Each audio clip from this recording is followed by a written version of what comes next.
لله الذي أعلى منزلة المؤمنين بكريم خطابه ورفع درجة العالمين بمعاني كتابه وخص المستنبدين منهم بمزيد الإثابة وثوابه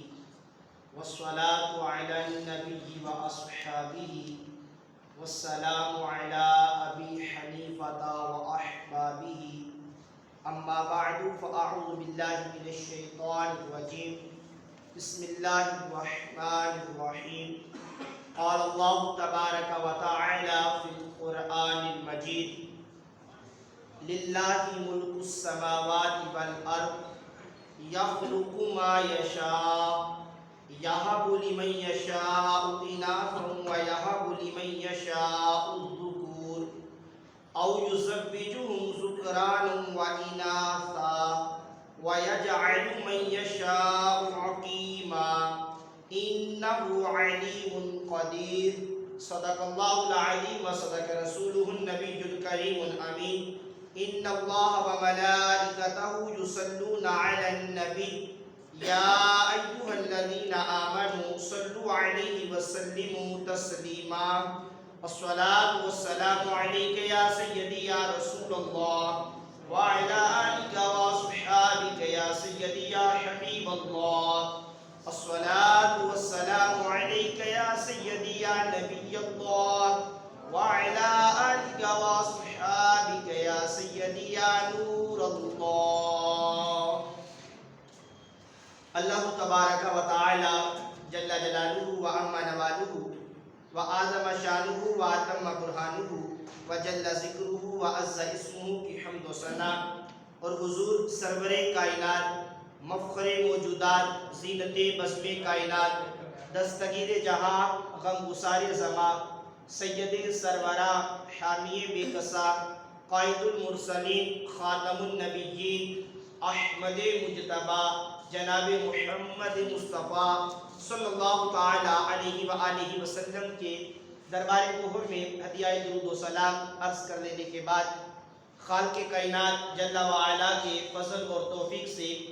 آج جمعۃ المبارک کے پرنور لمحات میں رب کائنات رب ذوالجلال نے ہمیں مسجد میں حاضری دینے کی توفیق عطا فرمائی ہے۔ پاک پروردگار عالم کی بارگاہ میں دعا ہے کہ رب کائنات رب ذوالجلال ہمیں اسی طرح مسجد کی با ادب حاضری دیتے رہنے کی توفیق عطا فرمائے۔ آج کے خطبہ جمعۃ المبارک میں ہماری گفتگو کا موضوع ہے بیٹیاں تو اللہ کی رحمت ہیں۔ اللہ رب العزت کی بارگاہ میں دعا ہے رب کائنات رب ذوالجلال ہمیں حق بیان کرنے، حق سننے اور حق سمجھنے کی توفیق عطا فرمائے۔ یقیناً بیٹیاں رب کائنات رب ذوالجلال کی طرف سے حضرت انسان کے لیے رحمت ہے، اور میرے آقا و مولا صلی اللہ تعالی علیہ وآلہ وسلم کے بے شمار فرامین بھی اس حوالے سے موجود ہے۔ اور پھر قرآن مجید فرقان حمید کی جو آیت مبارکہ میں نے آپ کے سامنے تلاوت کرنے کا شرف حاصل کیا، خالق کائنات جل وعلا قرآن مجید کی پارہ نمبر 25 سورۃ الشورى کی آیت نمبر 49 اور 50 میں ارشاد فرماتا ہے للہ ملک السماوات والارض یخلق ما یشاء یہب لمن یشاء اناثا ویہب لمن یشاء الذکور۔ اس آیت مبارکہ میں رب کائنات رب ذوالجلال نے اپنی تقسیم کو بیان کیا۔ اولاد کے حوالے سے خالق کائنات نے قرآن مجید فرقان حمید میں واضح طور پر اپنی تقسیم کو بیان کر دیا ہے، اور حضرت انسان کو چاہیے کہ وہ رب کائنات رب ذوالجلال کی تقسیم پر راضی رہے، اللہ رب العزت کی رضا میں راضی رہے کہ اللہ رب العزت نے اولاد کی تقسیم کو قرآن کے اس مقام پہ بیان کیا ہے۔ خالق کائنات جل وعلا ارشاد فرماتا ہے للہ ملک السماوات والارض، آسمانوں اور زمین کی سلطنت یہ اللہ ہی کے لیے ہے، آسمانوں اور زمین کی سلطنت یہ اللہ ہی کے لیے ہے۔ اس آیت مبارکہ کا پس منظر بیان کرتے ہوئے امام فخر الدین رازی رحمۃ اللہ تعالی علیہ نے تفسیر کبیر میں اس بات کو ذکر کیا کہ یہاں جو رب کائنات نے ابتدا فرمائی للہ ملک السماوات والارض کہ آسمانوں اور زمین کی سلطنت اللہ ہی کے لیے ہے۔ اس بیان کا مقصود کیا ہے؟ حضرت امام فخر الدین رازی رحمۃ اللہ تعالی علیہ فرماتے ہیں اس کا مقصود یہ ہے کہ کوئی انسان اپنی ملکیت میں موجود مال و دولت اور عزت و شہرت کی وجہ سے مغرور نہ ہو جائے، وہ تکبر نہ کرنا شروع کر دے کہ میری ملکیت میں جو مال و دولت ہے، جو عزت و شہرت مجھے ملی ہے، وہ اپنی ملکیت میں ہونے کی وجہ سے کہیں مغرور نہ ہو جائے۔ اس لیے رب کائنات نے فرمایا للہ ملک السماوات والارض، آسمانوں اور زمین کی سلطنت وہ رب کائنات رب ذوالجلال ہی کے لیے ہے۔ جب بندے کو یہ یقین ہوگا، بندے کو یہ اعتماد ہوگا کہ زمین و آسمان کی سلطنت وہ رب کائنات ہی کے لیے ہے، پھر بندے کے ملکیت میں چاہے مال و دولت ہو، چاہے عزت و شہرت ہو، پھر وہ غرور نہیں کرے گا، وہ جھکا رہے گا، وہ یہی سمجھے گا کہ یہ رب کائنات رب ذوالجلال نے مجھے عطا تو فرمایا ہے، لیکن خالق کائنات حقیقی طور پہ آسمان و زمین کا مالک ہے، سب کچھ کا مالک وہ رب کائنات رب ذوالجلال ہے۔ تو امام فخر الدین رازی رحمۃ اللہ تعالی علیہ فرماتے ہیں یہ ابتدا کر کے رب کائنات نے پہلے بیان کر دیا کہ جو بھی تمہاری ملکیت میں ہے، جو بھی تمہارے پاس ہے، ان سب چیزوں کا مالک خالق کائنات جل وعلا ہے۔ پھر رب کائنات نے اپنی تقسیم کو کتنے خوبصورت انداز میں بیان کیا۔ میرا پاک پروردگار عالم ارشاد فرماتا ہے یخلق ما یشاء، اللہ جو چاہے پیدا کرے، یخلق ما یشاء، وہ جو چاہے پیدا کرے، یہب لمن یشاء اناث و یہب لمن یشاء الذکور، رب کائنات جسے چاہے بیٹیاں عطا فرمائے، جسے چاہے بیٹے عطا فرمائے۔ یہ رب کائنات کی تقسیم ہے، اور اس خوبصورت انداز میں خالق کائنات قرآن کے اس مقام پہ اس تقسیم کو بیان کر رہا ہے کہ رب کائنات جسے چاہے بیٹیاں عطا فرمائے، جسے چاہے بیٹے عطا فرمائے، او یزوجہم ذکرانا و اناثا، اور رب کائنات چاہے تو جسے بیٹے بھی عطا فرمائے، بیٹیاں بھی عطا فرمائے۔ یہ تو رب کی عطا ہے نا، رب کائنات چاہے بیٹے دے، چاہے بیٹیاں دے، چاہے تو رب کائنات دونوں عطا فرما دے۔ اور پھر خالق کائنات جل وعلا نے مزید آگے ارشاد فرمایا تقسیم کرتے ہوئے، فرمایا وَيَجْعَلُ مَن يَشَاءُ عَقِيمًا، رب کائنات چاہے تو کچھ بھی عطا نہ فرمائے، خالق کائنات بانجھ کر دے۔ اور بانجھ کی تفسیر میں خزائن العرفان میں موجود ہے کہ رب کائنات رب ذوالجلال چاہے تو اولاد ہی عطا نہ کرے، یہ تو رب کی عطا ہے، رب کی تقسیم ہے، اور بندوں کے لیے حکم یہ ہے کہ وہ رب کائنات کی تقسیم پہ راضی رہے۔ یہ عورت کے اختیار میں نہیں ہے کہ وہ بیٹا پیدا کرے یا بیٹی پیدا کرے، یہ تو رب قرآن میں مسلمانوں کو واضح طور پہ ارشاد فرما رہا ہے کہ خالق کائنات کی یہ تقسیم ہے، رب کائنات چاہے تو بیٹیاں عطا فرما دے، چاہے تو بیٹے عطا فرما دے، چاہے تو دونوں عطا فرما دے، چاہے تو کچھ بھی عطا نہ فرمائے۔ اور یہ معاملہ فقط انسانوں کے ساتھ ہی نہیں، بلکہ اگر ہم دیکھیں کہ رب کائنات رب ذوالجلال کے جو معصوم انبیاء کرام علیہ السلام ہیں، ان کے ساتھ بھی یہ معاملہ پیش آیا کہ خالق کائنات جل وعلا نے حضرت لوط علیہ السلام، حضرت شعیب علیہ السلام کو فقط بیٹیاں عطا فرمائی، ان کے ہاں کوئی بیٹا نہیں تھا۔ اور ادھر اگر دیکھتے ہیں رب کائنات نے اپنے پیغمبر حضرت ابراہیم علیہ نبینا وعلیہ السلام کو صرف بیٹے عطا فرمائے، ان کے ہاں بیٹی کوئی نہیں تھی۔ اور قربان جائیے رب کائنات نے میرے اور آپ کے پیارے آقا مدینے والے مصطفیٰ صلی اللہ تعالی علیہ وآلہ وسلم کو بیٹے بھی عطا فرمائے ہیں، بیٹیاں بھی عطا فرمائی ہیں۔ خالق کائنات نے اپنے محبوب کو بیٹیاں بھی عطا فرمائی اور بیٹے بھی عطا فرمائے۔ اور پھر بیٹیوں کے بارے میں میرے آقا مولا صلی اللہ تعالی علیہ وآلہ وسلم کے جو فرامین ہیں، اگر حضرت انسان نے اس کا مطالعہ کیا ہوتا، اگر آج ہم نے ان کو پڑھا ہوتا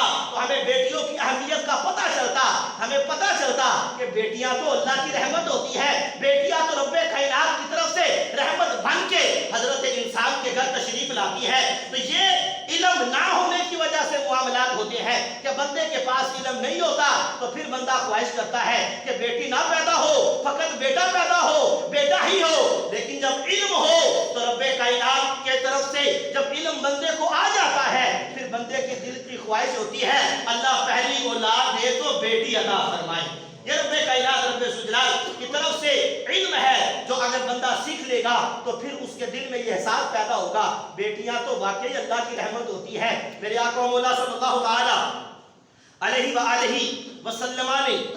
ارشاد فرمایا حدیث مبارکہ میں میرے لجپال آقا فرماتے ہیں کہ بیٹیوں کو برا مت سمجھو، بے شک وہ تو محبت کرنے والیاں ہیں۔ اللہ اکبر، میرے آقا فرماتے ہیں بیٹیوں کو برا مت سمجھو، وہ تو محبت کرنے والی ہیں۔ اسی طرح ایک اور مقام پہ میرے لجپال آقا نے فرمایا جس کے ہاں بیٹی پیدا ہو اور وہ اسے تکلیف نہ دے اور نہ ہی اسے برا جانے اور نہ ہی بیٹے کو بیٹی پر فضیلت دے تو رب کائنات اس شخص کو جنت میں داخل فرما دے گا۔ اب اتنی فضیلت کہ بیٹی کی وجہ سے بندے کو جنت عطا کی جا رہی ہے۔ اور پھر میرے آقا مولا صلی اللہ علیہ وآلہ وسلم نے ایک اور مقام پہ ارشاد فرمایا جس شخص پر بیٹیوں کی پرورش کا بوجھ آ پڑا اور وہ ان کے ساتھ حسن سلوک یعنی اچھا برتاؤ کرے تو یہ بیٹیاں اس کے لیے جہنم سے روک بن جاتی ہے۔ اسی طرح میرے آقا مولا صلی اللہ علیہ وآلہ وسلم نے ایک اور مقام پہ ارشاد فرمایا جب کسی کے ہاں لڑکی پیدا ہوتی ہے تو اللہ پاک فرشتوں کو بھیجتا ہے جو آ کر کہتے ہیں السلام علیکم یا اہل البیت، اے گھر والو تم پر سلامتی ہو۔ پھر فرشتے اس بچی کو اپنے پروں کے سائے میں لیتے ہیں اور اس کے سر پر ہاتھ پھیرتے ہوئے کہتے ہیں کہ یہ ایک کمزور جان ہے جو ایک ناتواں یعنی کمزور جان سے پیدا ہوئی ہے۔ جو شخص اس ناتواں جان کی پرورش کی ذمہ داری لے گا قیامت کے دن اللہ پاک اس کی مدد فرمائے گا۔ اب اس طرح میرے آقا مولا صلی اللہ علیہ وآلہ وسلم نے بیٹی کے فضائل کو بیان کیا۔ اور پھر قربان جائیے میرے لجپال آقا صلی اللہ علیہ وآلہ وسلم کی حدیث مبارکہ میرے آقا فرماتے ہیں کہ جس کی 3 بیٹیاں ہو اور وہ ان کے ساتھ اچھا سلوک کرے تو اس کے لیے جنت واجب ہو جاتی ہے۔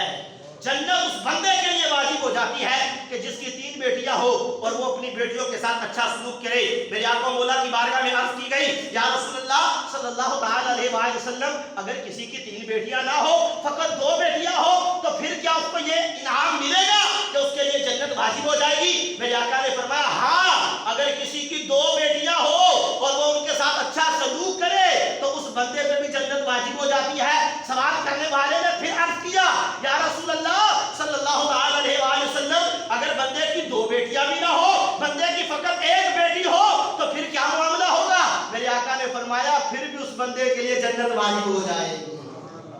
اور ایک اور روایت میں ہے کہ میرے آقا مولا صلی اللہ علیہ وآلہ وسلم کی بارگاہ میں حضرت ام عائشہ صدیقہ رضی اللہ تعالی عنہا نے عرض کیا یا رسول اللہ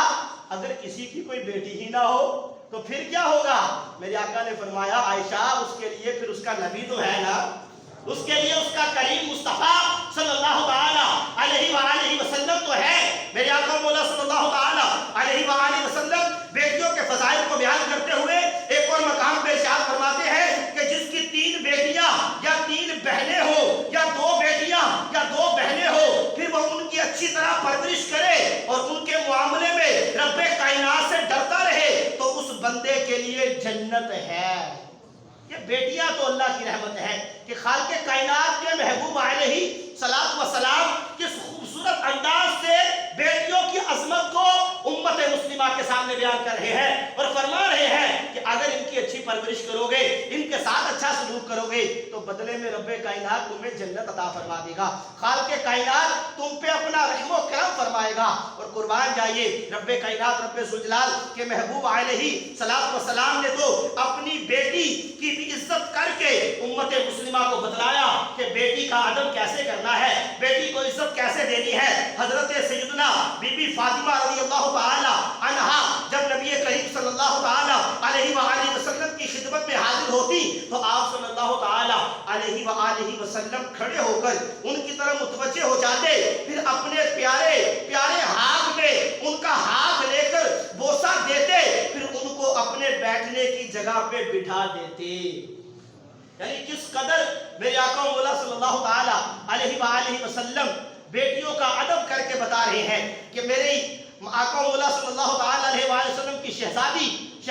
کونین جب تشریف لاتی ہے تو میرے آقا مولا ان کے لیے کھڑے ہو کر ان کی طرف متوجہ ہوتے ہیں، ان کے ہاتھوں کو اپنے ہاتھوں میں لے کر بوسہ دیتے ہیں، پیار کرتے ہیں اور اپنی جگہ پہ بٹھا دیتے ہیں۔ اس انداز سے میرے آقا مولا صلی اللہ تعالی علیہ وآلہ وسلم بیٹیوں کا ادب کر کے بتا رہے ہیں۔ اور پھر ایک مقام پہ میرے آقا نے بڑے خوبصورت انداز میں فرمایا، میرے آقا فرمانے لگے بیٹیوں کو برا نہ کہا کرو کیونکہ میں نبی بھی بیٹیوں والا ہوں، اللہ نے مجھے بھی بیٹی عطا فرمائی ہے۔ وہ یارو کتنی خوش قسمتی ہے کہ رب کائنات نے ہمارے نبی کو 4 بیٹیاں عطا فرمائی۔ اگر بیٹی کی پیدائش بری ہوتی تو اللہ اپنے نبی کو بیٹی عطا نہ کرتا۔ بیٹی تو عظمت والی ہوتی ہے، بیٹی کی وجہ سے تو باپ کی عزت بڑھتی ہے، بیٹی کی وجہ سے تو باپ کو جنت عطا کی جائے گی۔ میرے آقا کو رب کائنات نے 4 بیٹیاں عطا فرمائی۔ اور پھر قربان جائیے کہ میرے آقا مولا صلی اللہ تعالی علیہ وآلہ وسلم کا خاصہ ہے، آپ کا معجزہ ہے کہ آپ نے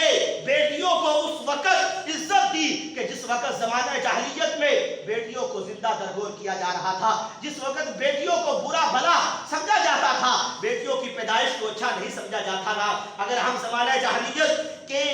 تاریخ کا مطالعہ کریں تو ہمیں پتہ چلتا ہے کہ کس انداز سے بیٹیوں کو زندہ درگور کیا جاتا تھا۔ ایک شخص میرے آقا مولا صلی اللہ تعالی علیہ وآلہ وسلم کی بارگاہ میں حاضر ہوئے، عرض کی یا رسول اللہ صلی اللہ تعالی علیہ وآلہ وسلم، ہم زمانہ جاہلیت میں بت پرست تھے، بتوں کی پوجا کرنے والے تھے، اور اللہ رب العزت کی طرف سے مجھے ایک بیٹی عطا کی گئی۔ آقا اس بیٹی کو میں پسند نہیں کرتا تھا، میں نے کیا کیا، اس بیٹی کو لے جا کر میں نے ایک کنویں کے اندر پھینکنے لگا تو وہ بیٹی مجھ سے کہنے لگی کہ بابا ابو جان، وہ چلاتی رہی لیکن آقا مجھے رحم نہ آیا، میں نے اپنی اس بیٹی کو کنویں کے اندر پھینک دیا۔ میرے آقا مولا کی آنکھوں میں آنسو آ گئے اور فرمانے لگے کہ اسلام زمانہ جاہلیت کے گناہوں کو معاف کر دیتا ہے، اگرچہ تم نے بڑی غلطی کی ہے لیکن اب اسلام لے آئے ہو، اب دامن اسلام سے وابستہ ہو تو اسلام زمانہ جاہلیت کے گناہوں کو مٹا دیتا ہے۔ اسی طرح اگر ہم زمانہ جاہلیت کے دور کو دیکھتے ہیں، ایک شخص میرے آقا مولا کی بارگاہ میں حاضر ہوتا ہے اور عرض کرتا ہے کہ جب سے یا رسول اللہ صلی اللہ تعالی علیہ وآلہ وسلم میں مسلمان ہوا ہوں، مجھے ایمان کی حلاوت محسوس نہیں ہو رہی، مجھے ایمان کی مٹھاس محسوس نہیں ہو رہی، وجہ کیا ہے؟ عرض کرتا ہے یا رسول اللہ صلی اللہ تعالی علیہ وآلہ وسلم، زمانہ جاہلیت میں مجھے بیٹی عطا کی گئی، میں نے اپنی بیوی کو حکم دیا کہ اسے عمدہ لباس پہناؤ، اچھے کپڑے پہناؤ۔ جب بیٹی کو اچھے کپڑے پہنا دیے گئے، یا رسول اللہ میں اپنی بیٹی کو لے کر ایک ویرانے کی جگہ پہ چلا گیا، بیٹی خوش تھی، میں نے اس کو بلایا، میں نے بیٹی کے لیے ایک گھڑا کھودا، آقا میں گھڑا کھود رہا تھا، عرب کی گرمی ہے، یا رسول اللہ میرے ماتھے پہ پسینہ آیا، میری چھوٹی بچی نے کپڑا لے کے میرے پسینے کو صاف کیا، آقا میرے جسم پہ مٹی لگتی تھی، میری بچی میری مٹی کو صاف کر دیتی تھی، لیکن یا رسول اللہ چونکہ بیٹیوں کو برا سمجھا جاتا تھا، بیٹیوں کی پیدائش کو اچھا نہیں سمجھا جاتا تھا، آقا میرے ذہن میں شیطان سوار تھا، میں نے اپنی بیٹی کو گڑھے میں ڈالا، یا رسول اللہ میں مٹی ڈالتا رہا، وہ بیٹی مجھے دیکھتی رہی، جب سینے تک مٹی آئی تو میری بیٹی مجھ سے کہنے لگی ابو کیا کر رہے ہو، اور میری بیٹی نے جملہ کہا یا آبا کی قتلتنی، اے ابا کیا تم مجھے قتل کرنے لگے ہو، ابو کیا مجھے قتل کرنے لگے ہو، یا رسول اللہ میری بیٹی نے کہا میں نے پھر بھی حیا نہ کیا، مٹی ڈال کے بیٹی کو زندہ درگور کر دیا، لیکن یا رسول اللہ اب جب بھی مجھے اپنی بیٹی کا جملہ یاد آتا ہے یا آبا کی قتلتنی، ابو کیا مجھے قتل کرنے لگے ہیں، تو یا رسول اللہ مجھے ہر طرح سکون میسر نہیں آتا، میں بے چین ہو جاتا ہوں۔ میرے آقا مولا فرمانے لگے کہ اسلام زمانہ جاہلیت کے گناہ مٹا دیتا ہے، اسلام تم لے آئے ہو اب وہ گناہ مٹا دیا گیا، یہ اسلام کی برکت ہے کہ اسلام زمانہ جاہلیت کے گناہ مٹا دیتا ہے۔ تو میرے بھائیوں دیکھیے کس انداز سے زمانہ جاہلیت میں یہ معاملہ تھا کہ بیٹیوں کو زندہ درگور کیا جاتا تھا، آج ہمیں پھر سننے کو وہی خبریں ملتی ہیں۔ اسی طرح اگر ہم تاریخ کو دیکھتے ہیں، زمانہ جاہلیت کے اندر حضرت سیدنا قیس بن عاصم رضی اللہ تعالی عنہ میرے آقا کی بارگاہ میں حاضر ہے، عرض کرتے ہیں یا رسول اللہ میں نے زمانہ جاہلیت میں اپنی 8 بیٹیوں کو زندہ درگور کیا ہے۔ میرے آقا نے فرمایا اسلام زمانہ جاہلیت کے گناہ مٹا دیتا ہے۔ ایک صحابی ایک مسلمان ایمان لے آئے ہیں، دامن اسلام سے وابستہ ہو گئے ہیں، لیکن مسجد نبوی میں وہ موجود ہے، میرے آقا مولا صلی اللہ تعالی علیہ وآلہ وسلم